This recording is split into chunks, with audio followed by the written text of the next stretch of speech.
మన ఆంధ్రప్రదేశ్లో సార్వత్రిక ఎన్నికలు జరిగాయి. 25 పార్లమెంట్ సీట్లకి 175 అసెంబ్లీ సీట్లకి నిన్న పోలింగ్ ప్రక్రియ ఉదయం 6 నుంచి సాయంత్రం పొద్దుపోయిన తర్వాత కూడా పెద్ద ఎత్తున 10 గంటలకి 11 గంటల దాకా కూడా లైన్లో ఉన్నటువంటి ఓటర్లకు ఓటు హక్కు కల్పించేందుకు 10-11 గంటల దాకా కూడా రాత్రి వరకు కూడా పోలింగ్ ప్రక్రియ జరిగింది. ఈ ఎన్నిక చాలా ప్రతిష్టాత్మకమైన ఎన్నిక. ఈ ఎన్నికే కాదనుకోండి, ప్రతి ఎన్నికలు కూడా చాలా ప్రతిష్టాత్మకంగా భావించేటటువంటి ఎన్నికలు.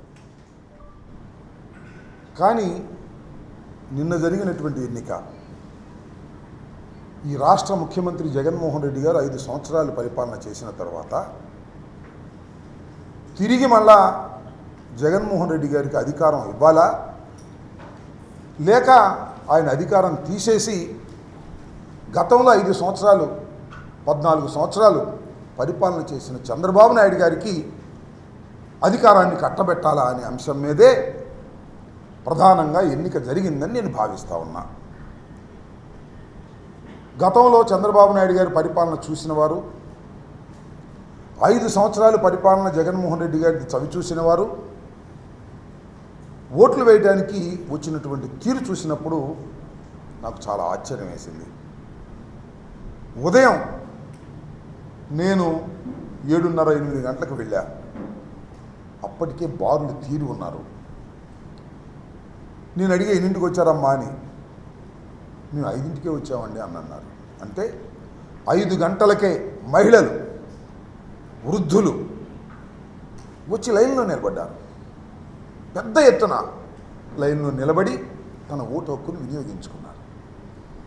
దీనికి కారణం ఏమిటి, దీనికి సంకేతం ఏమిటి అనే విషయాన్ని మనం ఒకసారి ఆలోచించాలి. నేను లైన్లో ఉన్న వారందరినీ చూసే ఎక్కువ మంది వృద్ధులు, వికలాంగులు, మహిళలు ఎక్కువగా ఉన్నారు.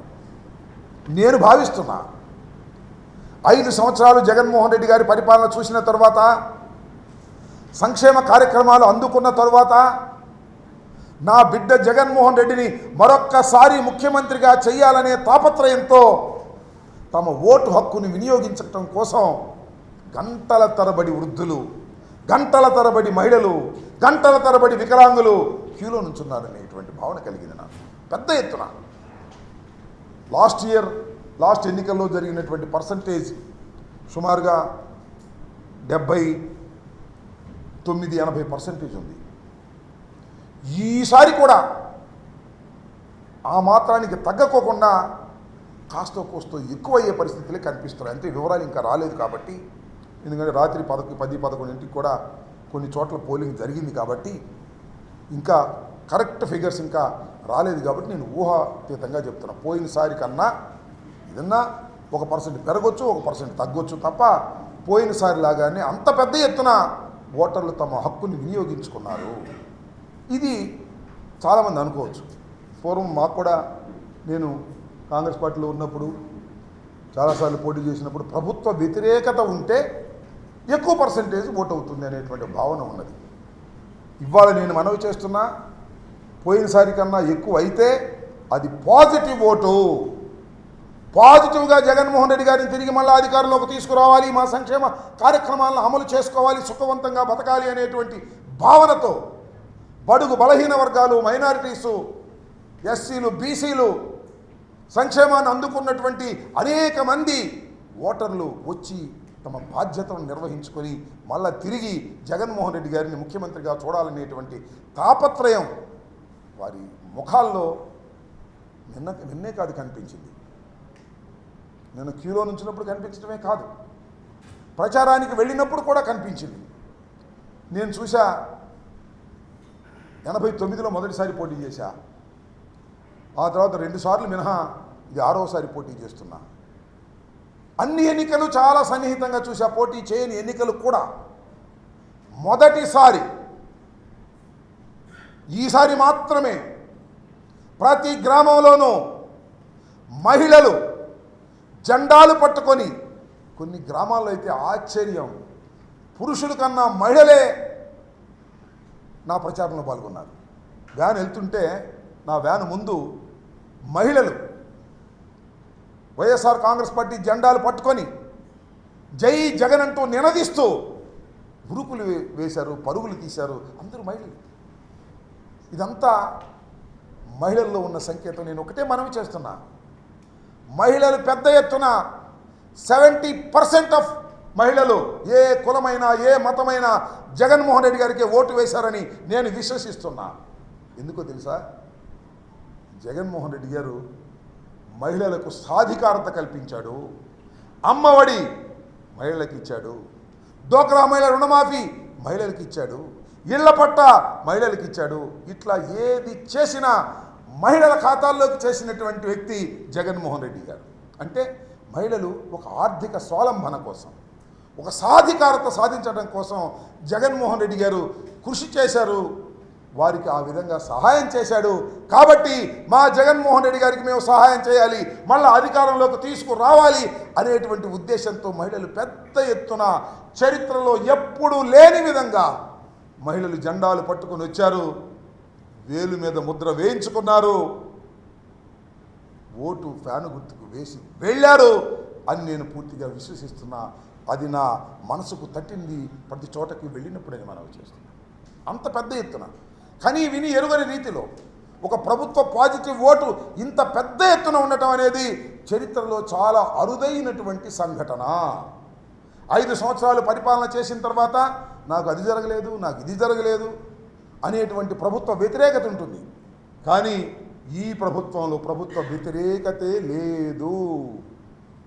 మొత్తం ప్రభుత్వం యొక్క సానుకూలత, మళ్ళా ఈ ప్రభుత్వాన్ని నిలబెట్టుకోవాలి, మళ్ళా జగన్మోహన్ రెడ్డి గారిని రెండవసారి ముఖ్యమంత్రిగా చేయాలి అనేటువంటి తపన తాపత్రయం మాత్రమే ఓటర్లో నాకు కనిపించిందని కూడా ఈ సందర్భంగా మనవి చేస్తున్నాను. అంత పెద్ద ఎత్తున ఓటర్లు పాల్గొన్నందుకు వారందరికీ నా హృదయపూర్వకమైనటువంటి ధన్యవాదాలు వైఎస్ఆర్ కాంగ్రెస్ పార్టీ తరఫున నేను తెలియపరుస్తున్నానని కూడా ఈ సందర్భంగా చెప్తున్నా. చాలా పెద్ద ఎత్తున పాల్గొన్నటువంటి ప్రజలు చాలా సంతోషంగా పాల్గొన్నటువంటి సందర్భాలు నాకు కోకొల్లగా కనిపించాయి. మరొక విషయాన్ని కూడా చెప్తే, చాలామంది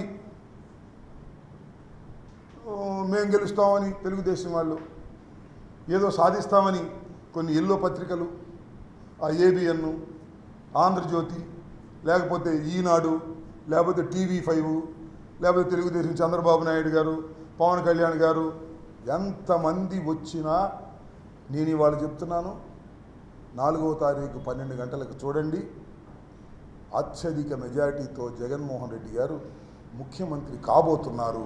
దీన్ని మీరు విశ్వసించండి కూడా ఈ సందర్భంగా నేను మనవి చేస్తున్నా. అదేవిధంగా సత్తెనపల్లిలో కూడా నాకు ప్రగాఢమైన విశ్వాసం ఉంది. టౌన్లో కానీ వివిధ మండలాల్లో కానీ చాలా పెద్ద ఎత్తున ఓటర్లు పాల్గొన్నారు పాజిటివ్గా. మళ్ళీ తిరిగి ఒక మంత్రిగా పనిచేసిన నాకు పెద్ద మెజారిటీతో గెలిపిస్తారనే విశ్వాసం కూడా ఉందని కూడా ఈ సందర్భంగా నేను మనవి చేస్తున్నాను. పోతే ఇక్కడ కొన్ని అంశాలను, కొన్ని బాధాకరమైనటువంటి అంశాలను ప్రస్తావన చేయవలసినటువంటి అవసరం ఉన్నది. అదేమిటంటే, చాలా పెద్ద ఎత్తున హింస ప్రజ్వరిల్లింది. ముఖ్యంగా సత్తెనపల్లి నియోజకవర్గంలో, నర్సరావుపేట నియోజకవర్గంలో, పలనాడు మొత్తం కనీ విని ఎరుగని రీతిలో ఏ రోజున కూడా, ఈ ఎన్నికల్లో కూడా జరగనటువంటి విధంగా హింస జరిగింది, ఇంకా జరుగుతూ ఉంది. ఇంకా కొన్ని గ్రామాల నుంచి ఫోన్లు వస్తున్నాయి, మా మీద దాడులు చేస్తున్నారు అని. ఎస్సీల మీద, ఎస్టీల మీద, బీసీల మీద, మైనారిటీల మీద దాడులు చేసే పరిస్థితి కనిపిస్తూ ఉన్నది.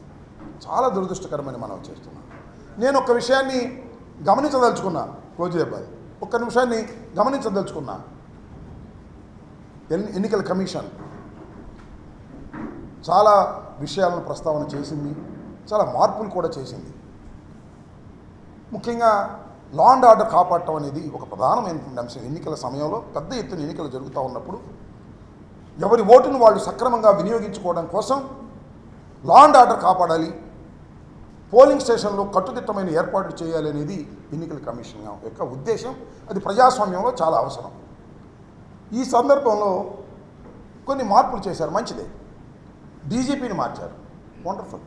అంటే డీజీపీ వైఎస్ఆర్ ప్రభుత్వ అధికారులు ఉన్నప్పుడు వేశారు కాబట్టి ఏదన్నా నెపోటిజం లేదా పక్షపాతాన్ని చూపిస్తారనే ఉద్దేశంతో మార్చారు, వండర్ఫుల్. ఐజీని మార్చారు ఇక్కడ, వండర్ఫుల్. ఎస్పీని మార్చారు ఇక్కడ, వండర్ఫుల్.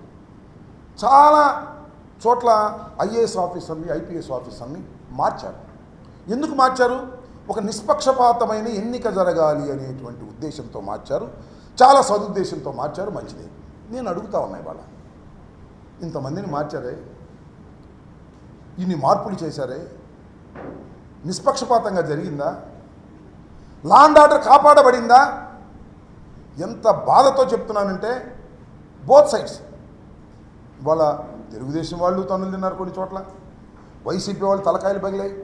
వైసీపీ వాళ్ళు ఫోన్లు చేసి, అయ్యా మా ఊర్లో కొడుతున్నారు, మా పోలింగ్ బూత్ను ఆక్రమించుకున్నారు, దౌర్జన్యం చేస్తున్నారు, పోలీసులు పంపండి అంటే, ఒక ప్రజాప్రతినిధిగా ఉన్నా నేను, ఒక మంత్రిగా ఇంకా ఉన్నా నేను, ఒక క్యాండిడేట్గా ఉన్నా నేను, పోలీసులకు ఫోన్ చేస్తే గంటల తరబడి పోలీసులు రీచ్ కానటువంటి పరిస్థితి. మ్యాన్ పవర్ లేదా? ఎందుకు రీచ్ కాలేదు? తలకాయలు పగిలిపోయి వాళ్ళు కొట్టుకొని అలిసిపోయిన తర్వాత పోలీసు వారు వెళ్ళారు, సినిమాల్లో వెళ్ళినట్టుగా. ఏమిటి దుర్మార్గం ఉంటున్నాను? ఆఫ్టర్ ఫెయిల్ ఆఫ్ పోలీస్, నేను రాష్ట్రంలో ఫెయిల్ అయ్యారు, మరి ముఖ్యంగా పలనాడు ప్రాంతంలో ఆఫ్టర్ ఫెయిల్యూర్ పోలీసు యంత్రాంగం అంతా కూడా లా అండ్ ఆర్డర్ కాపాడటంలో పూర్తిగా విఫలమయ్యారు. ఇది నిస్సందేహం, పూర్తిగా ఫెయిల్ అయ్యారు.